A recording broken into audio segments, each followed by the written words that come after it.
Los locos de Buenos Aires. Una forma diferente de perder la razón. Idea y conducción, Roberto Ruiz. Coordinación, edición y producción, Camilo Ruiz. Uno y su obra de teatro, otro con su flauta y su gato, otro poeta, periodista y otro actor y oficinista. La ciudad los ama y que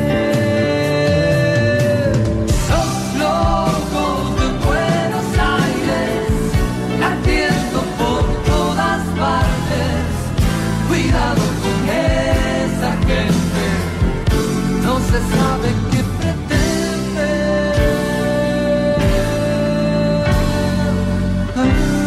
Los locos de Buenos Aires.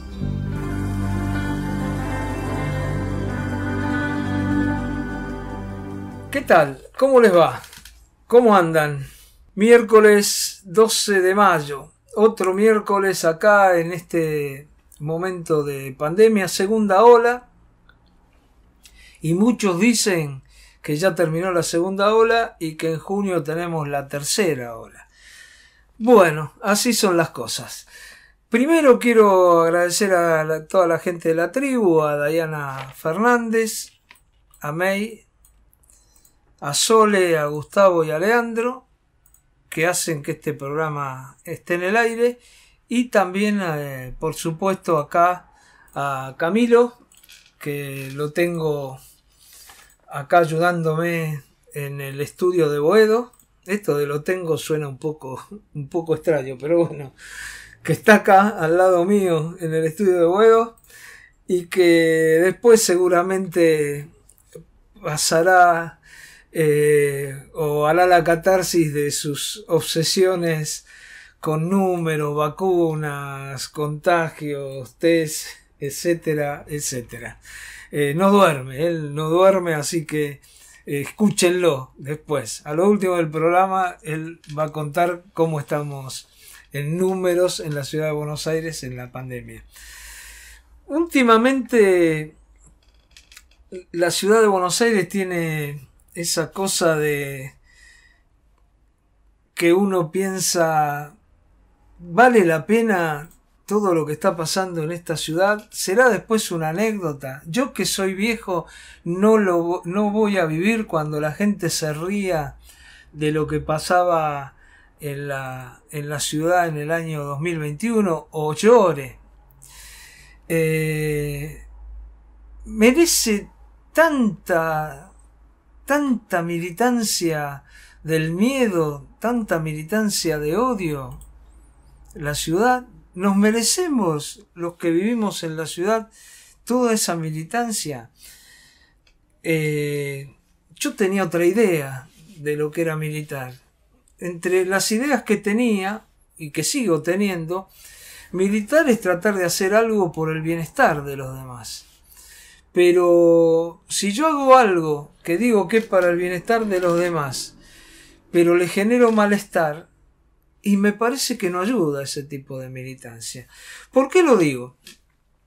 Yo soy de esas personas que trata de conocer en los lugares y en la calle, es decir, en la praxis, en el campo, qué está pasando en la ciudad de Buenos Aires, con muchos temas. Soy de esa gente que cree que la economía es muy importante, entonces cuando voy a los supermercados hago cálculos, guardo los tickets y después comparo y veo si me mienten o no me mienten con la inflación, y veo si me mienten o no me mienten con los precios de las cosas, con los precios máximos, con los precios cuidados.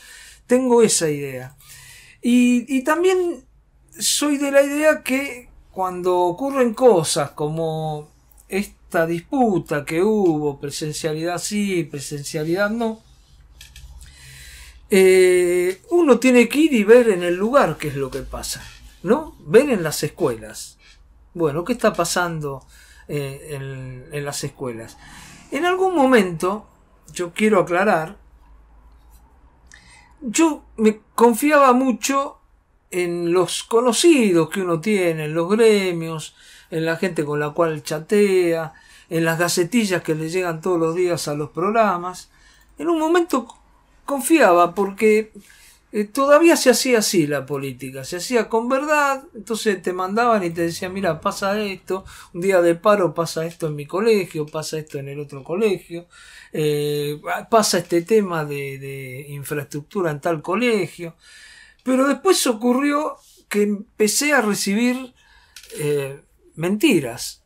Y allá por el 2015, creo que fue, 2014, yo recibo un día de un gremio que dice que se cierran 243 aulas. Y después el otro gremio, también de la ciudad, también empiezan a manejar esa noticia, y hay movilizaciones, y veo abrazos, y hay abrazos a colegios. Y un día me llama un amigo y me dice, mira, Roberto, un amigo que fue dirigente gremial y justamente de los docentes, fue fundador de CETERA, me dice, mira, yo en los colegios por donde yo vivo estoy yendo, hay gente abrazándolo, pero es mentira, no se cierra en ese colegio ningún grado. Y me han dicho que en otros tampoco, y en otros, bueno.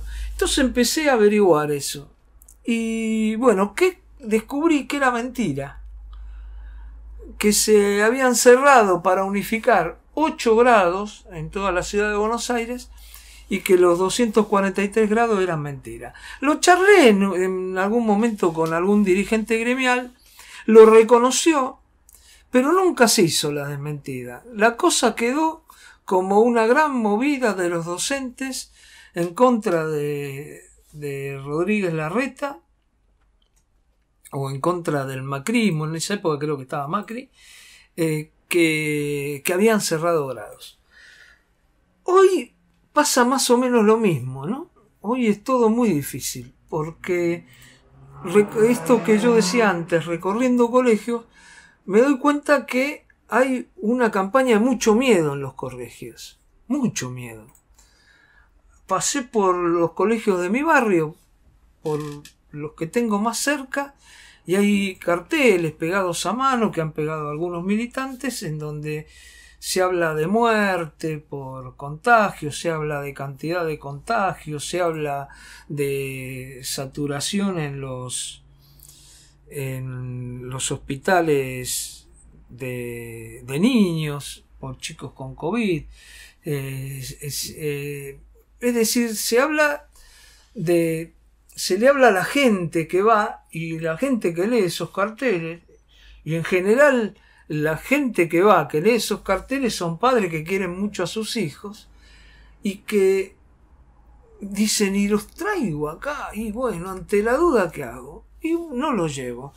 ¿Y qué pasa? Pasa que lo que estuve viendo en muchos colegios, y después también por algún dato que me llegó de algún lugar, y con otros colegas que hablamos en algún momento de otros medios, uno está viendo eso, ¿no? Está viendo que muchos padres les da miedo y van pocos chicos a los colegios. Ahora fíjense ustedes, porque creo que acá está un poco el tema. Si usted es padre y no manda a los chicos a los colegios porque tiene dudas, no me parece mal. La verdad que no me parece mal. Yo no puedo decirle, sí, mándelo, porque encima yo hasta hoy tengo todos datos científicos que dicen que en las escuelas no hay más contagios que en otros lados. Pero puede cambiar todo. Y bueno, en realidad todos tienen el derecho a hacer lo que les parezca que tengan que hacer. Pero fíjense, una diputada de la Nación, Gisela Marciota, una diputada que entró, creo que entró por cuando Pino Solanas, fallecido Pino Solanas, se había ido le habían dado un cargo en la UNESCO y entonces entró ella.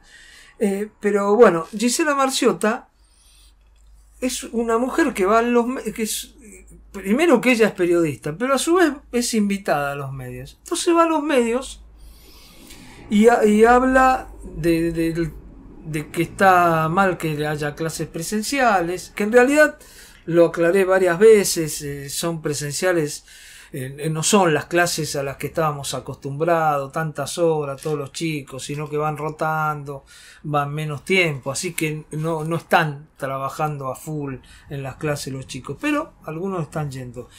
Y ella dice que está en contra, dice que se corren riesgos, etcétera, etcétera, etcétera, pero después aclara,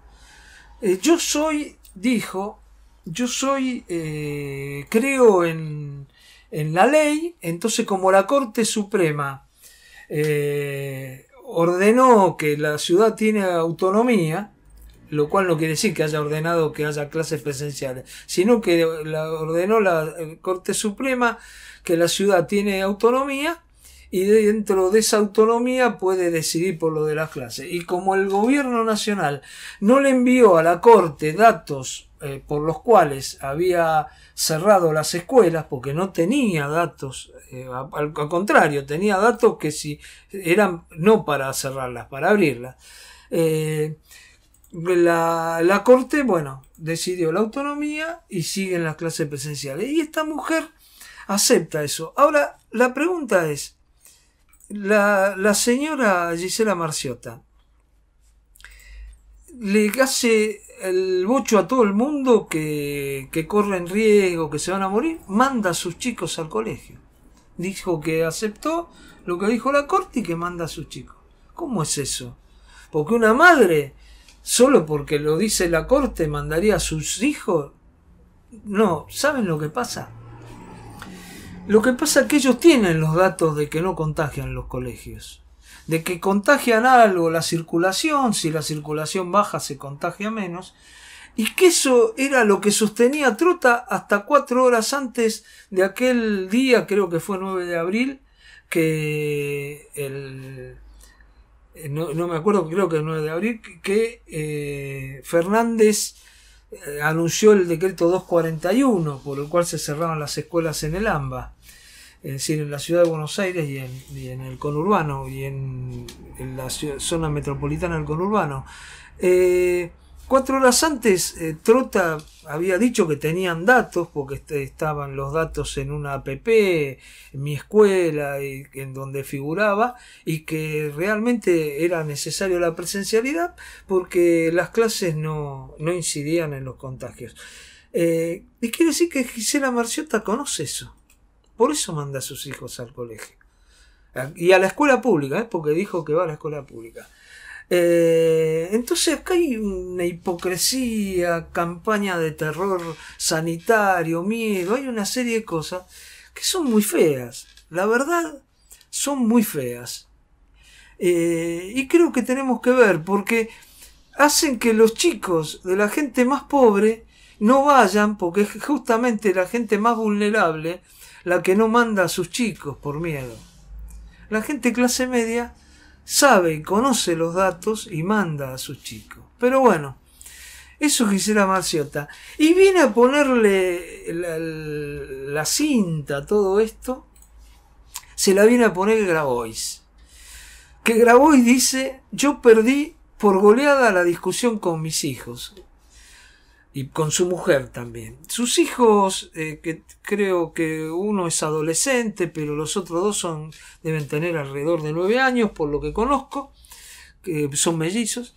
Es decir, le ganaron la discusión a Grabois. Ahora Grabois, en el mismo momento que dice que le ganaron la discusión y que por eso sus hijos están yendo a la escuela, habla de todos los riesgos que es que los chicos vayan a la escuela y sobre todo en los sectores vulnerables, y baja toda esa línea. ¿Cómo es eso también? ¿Qué pasa con Grabois? ¿Saben qué pasa con Grabois? Que también sabe que las escuelas no son lugares de contagio. mayor, digamos, al resto. Entonces se puede estar viviendo así en la ciudad de Buenos Aires, con todas estas campañas, con todo lo que ocurre, con los semaforazos de algunos docentes, con los paros que hicieron paro por tiempo indeterminado, desacatando la orden de la Corte Suprema, a su vez diciendo que hay que seguir a Alberto Fernández. ¿Vale la pena todo esto? Generar este miedo, hacer que gente no esté yendo a los colegios, o gente que va y viene. Hay mucha gente de sectores populares de la villa que va un día al colegio y al otro día no va. ¿A ustedes les parece que está bien esto que se está haciendo? Yo no me voy a poner a discutir si más presencialidad o menos presencialidad, pero tener miedo y a su vez mandar a tus hijos porque vos tenés y conocés que no le va a pasar nada, pero no querés que vaya el otro, que a su vez va a ser un chico que lo va a pagar caro esto, porque es salud mental y porque lo que no se aprende en determinada edad después no se aprende, y porque ya estuvieron un año encerrados, y por toda la argumentación que sabemos. Bueno, pero por si fuera poco esto, y hablando de progresismo, de ese progresismo medio extraño que existe en la ciudad, progresismo medio extraño, la señora Victoria Donda, titular del INADI, puso una línea, la 168, para que denuncien a los directivos de las escuelas y a funcionarios que discriminen a los chicos que no tienen clases virtuales, y que bueno, al no tener clases virtuales no están yendo a la escuela. Primero una cosa, no es necesario que lo haga Donda, eso lo puede hacer un juez de oficio si es que es así. Si es que hay lugares que no le están dando clases virtuales a los chicos. Que por ahí hay, por ahí no sé. Yo no lo pude averiguar eso. Pero sí sé que algunos tienen clases virtuales, algunos chicos, pero bueno, no todos. Por eso no puedo decir que sí o que no. Pero hay una orden de un juez, Schreiber, que decía que mientras exista estas medidas que dictó el gobierno nacional, los chicos pueden no tener faltas, pueden no ir al colegio y no tener faltas, y pueden reclamar la clase virtual. Así que eso es obligatorio, así que espero que el gobierno de la ciudad, si es que hay chicos que lo han pedido y que no tienen clases virtuales, que se las dé, que es como me parece que tiene que ser. Pero a esto se agrega así que pueden hacer la denuncia ahí en el INADI por discriminación. A mí me parece que es una medida política y que no sirve para nada. Yo creo que en todo caso lo que hay que hacer es ir a la escuela, decirle que se quiere la clase virtual, y si no, colocarle un amparo al gobierno para que tengan las clases virtuales, porque así lo dice la ley. Y bueno, y ahora también, para no quedar atrás de Victoria Donda, el Ministerio de Derechos Humanos y de Justicia de la Nación, junto con el Ministerio de Educación, decidieron que también poner un 0800 en donde se puede denunciar solamente en la Ciudad Autónoma de Buenos Aires y en Mendoza. Claro, porque son las dos ciudades que no acataron la última reunión del Consejo Federal, que era para que no haya clases presenciales. Pero resulta que hay otras provincias, en Santa Fe ya volvieron, Santa Fe está gobernada por el oficialismo, pero ahí también ahora empezaron a haber clases presenciales, en Córdoba también hay clases presenciales, y en otros lugares que hay casos muy parecidos a los que hay en el AMBA hay clases presenciales, pero ahí no se meten en Cava y en Mendoza, en donde los gobiernos no son afines. Es decir, ahí ustedes pueden llamar al 0800 y pueden decir que si te notificaron que está que te colocan, si te notificaron que te van a colocar inasistencias, lo denunciás.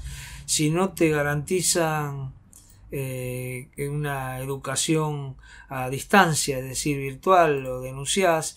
Eso tendríamos que ver en los lugares que están abiertas, cerradas las escuelas y que no tienen virtualidad. Hay muchas provincias que el 40% de los chicos no tiene virtualidad. Ahí parece que no pasa nada. Bueno, y si hay abuso de las autoridades jurisdiccionales, es decir, si estas autoridades se abusan y no te dan y te ponen falta o te obligan a no tener virtualidad, es decir, no te dan virtualidad, lo podés denunciar. Es decir, todo un plan que yo lo puedo sintetizar en una sola palabra: electoral. Los chicos les interesa un pomo. Si este gobierno nacional se va a caracterizar por algo y lo vamos a recordar por algo, es por lo que hizo contra los chicos y por lo que hizo contra los viejos. No nos vamos a olvidar nunca. Y los chicos tampoco se van a olvidar, ¿eh? Por más que algunos hoy, que sus padres los hagan quedar en su casa convenciéndolos de que si van al colegio les puede pasar algo malo, ¿eh? Bueno, no quería... a veces pienso que no está bueno empezar así tan abajo, pero bueno, vamos a tratar de levantar el programa, aunque las cosas son como son. Después vamos a hablar con el defensor de la tercera edad y tenemos que hablar del engaño a los jubilados, y después vamos a hablar de los conflictos. Es decir, las cosas son como son. Así que yo un poco me dan ganas me agarran culpa, hasta de pedir disculpas de las cosas que tengo que contar. Pero bueno, mejor contarlas y no callarlas y dejar en manos de toda esta gente que manejen no solamente nuestra vida, sino que manejen nuestra muerte también, ¿eh? Bueno. Hay gente que con solo abrir la boca llega hasta todos los límites del alma, alimenta una flor, inventa sueños, hace cantar el vino en las tinajas y se queda después como si nada. Los locos de Buenos Aires.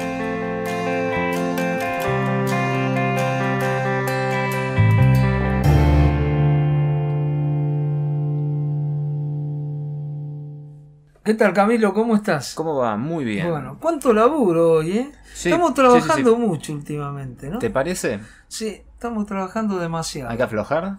¿O... No, vamos a seguir así. Vamos a llevar adelante la vocación. Ahora, viste, acá es muy difícil hacer paro y reclamar. Y bueno. Estamos difíciles en eso. Pero bueno, ¿sabés qué? Vos venís a traer los números. Sí. ¿Traes buenos números? Uf. Bueno. Números. Bueno. Yo te voy a hacer escuchar unos minutitos nada más. Dale. A Fernán Quirós. Viste que los martes a la mañana él da una conferencia de prensa y da algunos números y hace algunas evaluaciones. Pero quiero que escuches esto. Que escuchen los oyentes esto. A ver. Nuestro país es un país muy diverso, muy distribuido, con características de conglomerados urbanos muy particulares, de manera que sí, siempre yo he defendido desde el primer día de que empezó esta pandemia el año pasado, la mirada regional, local, y siempre he dicho, los datos de la epidemia se evalúan ciudad por ciudad, porque cada una de las ciudades tiene su evolución epidemiológica. Y fíjense, les pongo un ejemplo. Nosotros tuvimos el pico de casos el año pasado en la última semana de agosto. Sin embargo, la Argentina tuvo el pico de casos en la tercera semana de octubre. Es decir, que mirando los datos de la Argentina en su conjunto, difícilmente se pueda comprender lo que pasa en una ciudad en particular en la Argentina. Así que yo siempre he defendido, y creo que es la forma más inteligente de analizar epidemiológicamente área por área, región por región. Y además los modelos que generan contagios son diferentes. Nosotros siempre decimos, es muy importante que las medidas apunten a los mecanismos de contagio que están ocurriendo.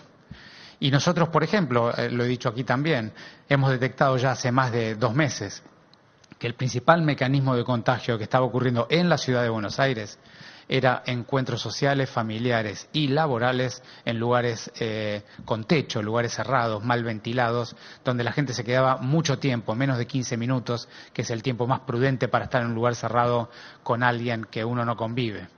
Entonces, cuando uno identifica con la investigación epidemiológica el mecanismo de contagio, las medidas tienen que estar orientadas a dañar, a disminuir, a mitigar específicamente ese mecanismo. Por eso yo siempre reniego de comparar libremente o simplemente o linealmente medidas de diferentes países, resultados de esas medidas, porque la realidad de los contextos son muy particulares y uno tiene que tomar las medidas orientadas al mecanismo. Por eso acompañamos al señor presidente cuando propuso las restricciones en la nocturnidad, cuando propuso la limitación de los encuentros sociales en lugares privados, porque allí estaba nuestro problema. Y de hecho, luego de esas medidas se ve con toda claridad que los casos en la ciudad, como lo he mostrado recién, están bajando a una velocidad que aún hay que acelerar, pero están bajando de manera apropiada. Es decir, que en términos generales, para cerrar tu pregunta, nosotros creemos que como toda medida de gobierno genera un daño de diferente tipo, pero genera un daño al fin, las medidas hay que ajustarlas estrictamente a los mecanismos que estamos identificando como mecanismos principales. Y eso es lo que siempre hemos defendido y por eso siempre hemos dicho que dado que la presencialidad en la escuela no identificábamos como mecanismo principal de contagio, siempre hemos dicho que nos parecía que el daño era demasiado irreparable como para balancearlo con algún pequeño beneficio. Y por eso también luego adaptamos un poco la escolaridad en el secundario, acompañando una mirada, una hipótesis, una propuesta del Ministerio de Salud de la Nación de lo que es la periescuela, de lo que es la circulación, y entonces hemos acompañado con el grupo de alumnos que más circula, que más usa el transporte público, siempre entendiendo que tenemos que identificar los mecanismos, documentarlos, mostrárselos a la gente, porque si no es muy difícil que la gente pueda comprender qué cosas le estamos proponiendo y por qué le proponemos lo que le proponemos y por lo tanto tenga la voluntad y la fuerza para cumplirlo.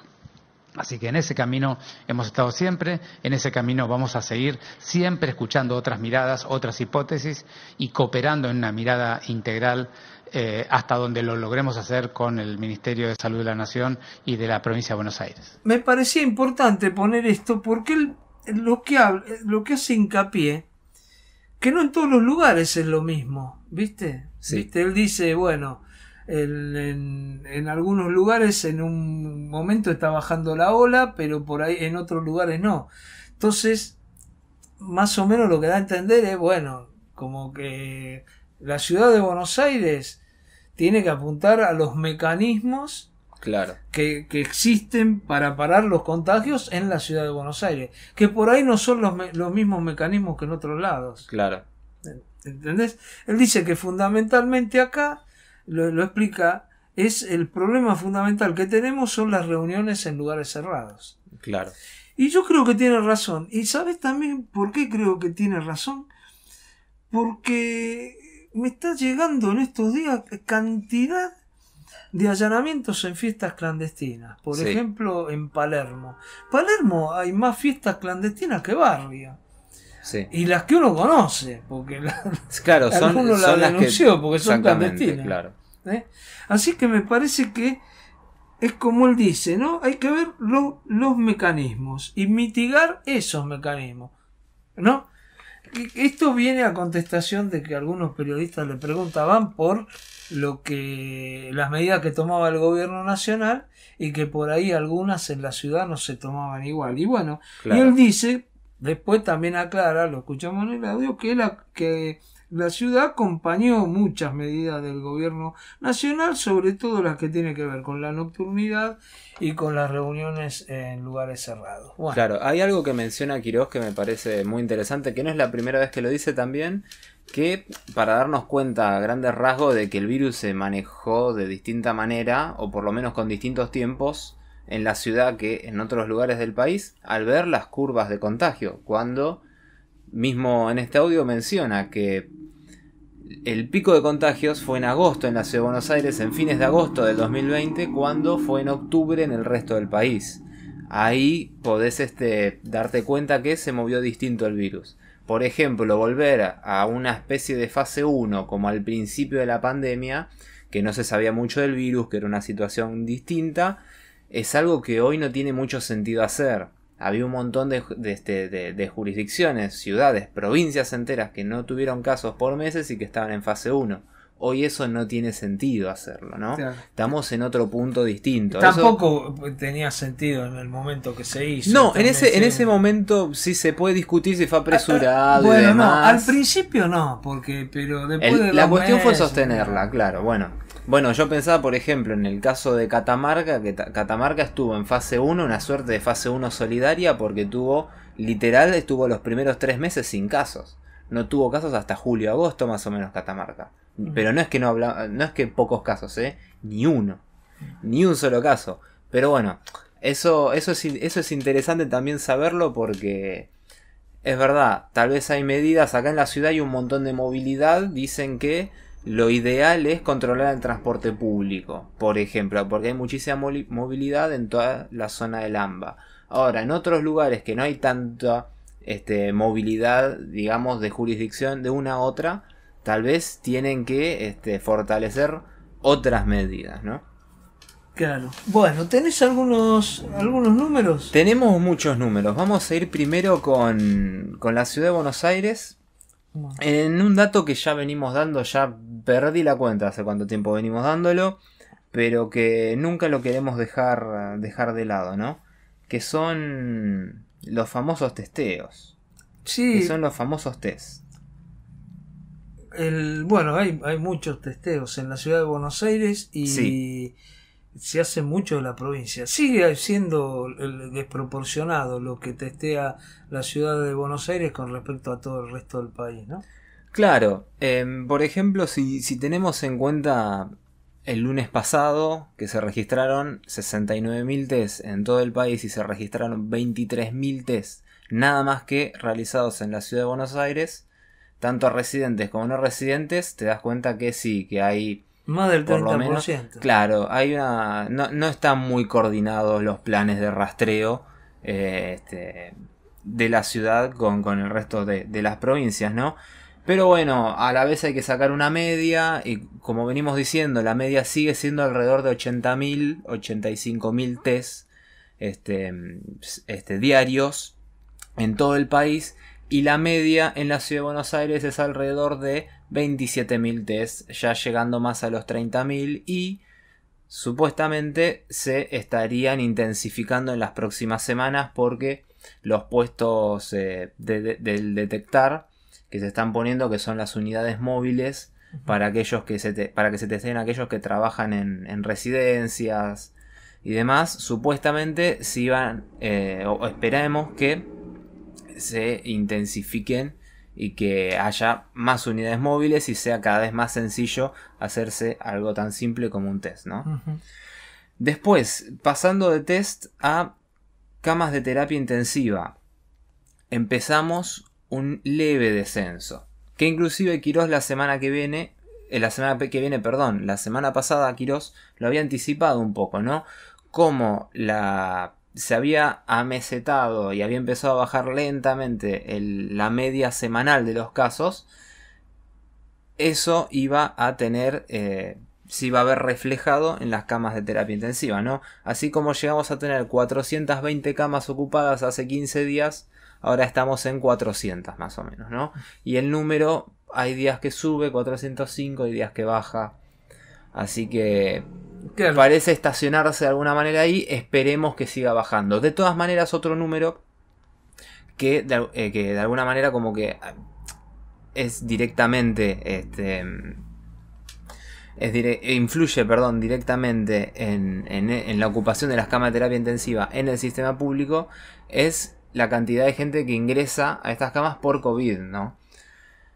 Teniendo en cuenta que, a diferencia del año pasado, algo que ya mencionamos varias veces, que hay un montón de camas ocupadas por otras patologías, se empezaron a derivar al sistema público, se empezó a saturar de a poquito el sistema público y los ingresos de COVID, de todas formas, sin llegar a ser los mismos del pico, los ingresos diarios del año pasado, que fueron alrededor de 30, ahora están en 10, pero están amesetados, no bajan. Esos ingresos siguen siendo constantes diariamente. Así que eso esperemos también que en las próximas semanas baje también. Bueno, ¿qué más tenemos? ¿Vacunas? Vacunas. ¿Cómo andamos en vacunas? Tenemos... tenemos números por todos lados con las vacunas. Primero, números a grandes rasgos. Se aplicaron ya 901.536, 694.378 de la primera dosis y 207.158 de la segunda dosis. Lo que respecta a adultos mayores de 70 años, no mayores de 60, que para aquello, si hay algún dormido por ahí, mayores de 60 ya pueden anotarse para recibir la primera dosis o por lo menos para quedar empadronados, ¿no? A medida que vayan llegando. Exactamente, ¿no? Y a medida que van llegando se irán contactando con aquel que se haya anotado. Así que bueno, volviendo, mayores de 70 años se aplicaron 490.522 dosis. Todas estas componentes de la primera dosis. En lo que respecta a segundas dosis se aplicaron 50.364. Esto siguiendo en adultos mayores. En mayores de 70 años, de 70 para adelante, mayores de 70, 80, 90, es prácticamente la totalidad de los mayores de 70 recibieron por lo menos una dosis, o siempre hay un margen de error, ¿no? Debido a que no hay, digamos, como datos concretos de la cantidad de habitantes que hay hoy en la ciudad de Buenos Aires, pero es muy complicado encontrar hoy a alguien mayor de 70 años que no se haya recibido por lo menos una dosis, ¿no? Uh-huh. Y entre 60 y 70 años recibieron una dosis el 75% de los mayores de 60, ¿no? Mayores de 60 pero menores de 70. Esto en lo que respecta a primer dosis en la ciudad de Buenos Aires. En lo que respecta a la segunda pasa algo muy interesante, porque si vemos mayores de 80 años, entre 80 y 90 recibieron la segunda dosis un 6%. Y mayores de 90 en adelante, un 4% recibieron la segunda dosis. Pero entre 70 y 80, un 23%. Un número mucho más grande, sobre todo teniendo en cuenta, llama la atención, ya que primero se dieron las vacunas para los mayores de 80. ¿Qué es lo que sucede acá? A los mayores de 70, entre 70 y 80, a muchos les dieron la vacuna de Sinopharm, la vacuna china, que después llegó un lote que se utilizó exclusivamente para segundas dosis, y ahí muchos mayores de 70 recibieron la segunda dosis, ¿no?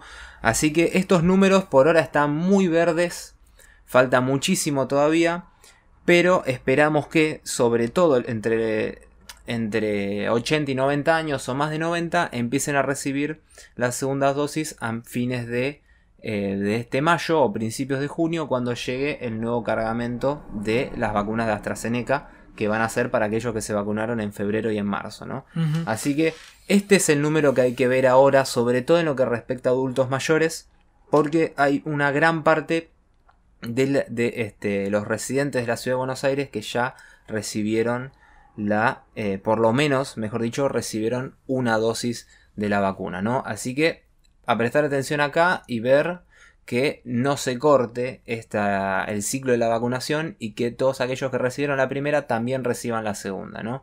Para que esa inmunidad dure todo el tiempo posible. Claro. Hoy antes cuando hablábamos con Eugenio, él decía que a nivel nacional son 7.600.000 por ahí más o menos los adultos mayores, sí. Y se habían vacunado 5 millones y pico, falta un tercio, sería la cuarta parte vacunar. Un 25% más Claro. o menos pasa. Y acá en la ciudad pasa más o menos lo mismo. Sí, sobre todo siempre hay como pequeños márgenes de gente que no se vacuna, que no va a recibir una dosis, etcétera. Pero sí, después cuando tomamos proporciones, digamos, las proporciones grandes, tomamos a todos los adultos mayores y sí, más o menos un 20% son los que faltan recibir por lo menos una dosis. Mayores de 60 en adelante, ¿no? Quiere decir que el tema del antivacuna no prende mucho acá. No, A mí me parece que cuando se termine de vacunar todo, lo sorprendente va a ser eso, que se debe haber vacunado la mayoría de la gente. Es decir, que es muy poca la gente que no quiere vacunarse. A ver, debe haber gente que no se vacuna, supongo que por contraindicaciones, Ajá. que debe ser un porcentaje también muy menor, Mínimo. pero creo que más pequeño todavía aún debe ser no sé, la población antivacuna. Me parece que se trató de generar en un sector, ni siquiera me animo a decir marginal, ¿no? Porque hay movimientos que son marginales pero que no dejan de ser movimientos en sí. Claro. Se les trató de dar la identidad antivacuna a sectores que no tenían absolutamente nada que ver con eso. Me parece que se quiso como inventar un monstruo que acá lo estamos viendo en los resultados, no existe. Claro. No, o por lo menos acá en la Argentina, o por lo menos acá en la ciudad de Buenos Aires, no existe. Después sí podemos ir y tomar ejemplos de algún otro país, algún videíto que encontramos suelto por las redes, y bueno, y por ahí generen sus tesis a partir de eso. Pero acá en Argentina los datos son estos. Es muy complicado encontrar, por ejemplo, a alguien mayor de 80 que no haya recibido una dosis de la vacuna. ¿Algún número te queda? Quedan un par de numeritos, los doy rápido para saber más o menos cómo estamos en la región. Primero, un dato que no quería pasar de largo. Hay 45.839 docentes empadronados para recibir una dosis, por lo menos una dosis de la vacuna. 33.000 turnos se dieron. E inclusive por digamos, por casos cercanos que conocemos, hay muchos docentes que ya habían recibido allá por fines de marzo, principios de abril. Cuando recibieron la primera dosis de Sinopharm, les han dado la segunda en el último fin de semana o el anterior. Así que nada, un dato también para Igual tener no en son cuenta. muchos los docentes, ¿no? 16.000. El empadronamiento de los docentes se cerró. Sí. Y no se están anotando más, por eso quedó en 45.000. Sí. Ahora, entre los turnos dados, que son primera y segunda dosis, segundas dosis son un muy pequeño porcentaje, son 33.000. O sea que tenés, de estos 33.000 también tener en cuenta eso, que son turnos ya recibidos, no son vacunas aplicadas. Por ahí hay turnos dados para el fin de semana que viene o durante esta semana. Claro. 33.000 son. Los turnos dados, vacunas deben ser 16 más o menos. Sí, no, yo creo que un poco más y más cerca de las 25, por ahí más cerca de las 25-30 con las segundas dosis. Ajá. En lo que respecta a nivel nacional, 20 dosis fueron dadas cada 100 habitantes, 17 primeras dosis, podríamos decir, o mejor dicho, para simplificarlo, 17% de la población argentina recibió por lo menos una dosis. Está por encima de la media a nivel mundial, que es del 10% más o menos, pero teniendo en cuenta que hubo países que no negociaron ni compraron vacunas, hay países que no están vacunando, mismo en la región podemos ver, como por ejemplo Venezuela, que no se llegó a dar ni una dosis cada 100 habitantes, o mismo Paraguay, que apenas 2 dosis cada 100 habitantes. Teniendo en cuenta esos números en la región, como que no es un mérito estar por encima de la media, pero a la vez por lo menos se está vacunando en el país, aunque estamos muy lejos de, por ejemplo, Chile, que dio 80 dosis cada 100 habitantes, o Uruguay, que dio 60, y ahí pegadito con Brasil, que dio 23 dosis cada 100 habitantes, ¿no? Pero bueno, para dar una idea de cómo estamos en la región a nivel país en lo que respecta a vacunación. Bueno, Chile va a la constituyente, van a ser elecciones constituyentes. y dan como argumento que ya fue mucha gente vacunada. Sí. Y te cuento algo. Aparte dentro de poquito, ¿no? Dentro de muy poco. Sí, creo que el mes que viene va.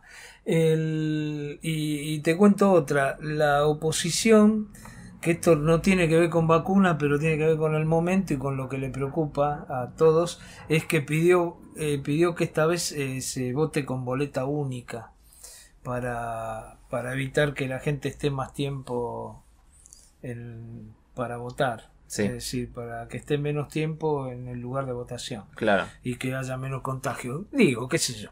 Igual para las elecciones acá en septiembre yo creo que mucha gente llegaremos vacunado ahí, ¿no? Me parece. Ojalá, es el deseo. Sí. Mientras haya vacunas, las vacunas se van a dar. Sí, yo creo que en 4 o 5 meses van a sobrar vacunas. Ojalá. Creo, ¿viste?